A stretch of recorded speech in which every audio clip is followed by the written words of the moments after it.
This is the SLERFT metal garden hose holder or extension cord holder.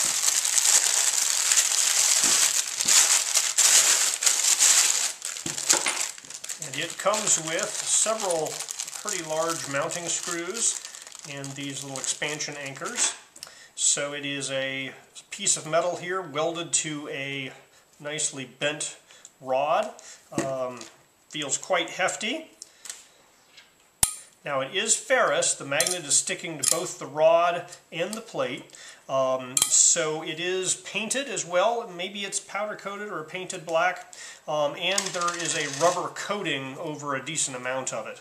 So as long as that paint and rubber coating doesn't get, broken or scratched, you shouldn't have to worry about rust. But it is metal, so I suspect this would rust if the paint were to be scraped. I'm going to be using this as an extension cord holder, so I'm going to be mounting it inside, and so I'm not as worried about water exposure.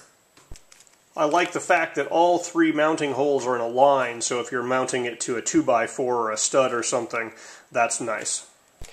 So this is my current extension cord storage area. I'm using peg hooks, and one peg hook can hold up about one extension cord, but they start bending after a while. I'm going to first drill a little pilot hole and then put the screw in.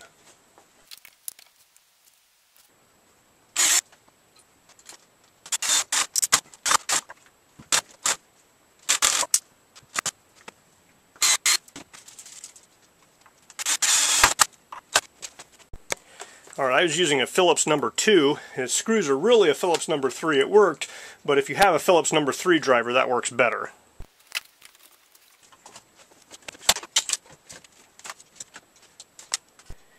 Alright, I was able to replace all of my little peg hooks with one big bracket. At the $8 price point, that is a very inexpensive way to hang up all your extension cords.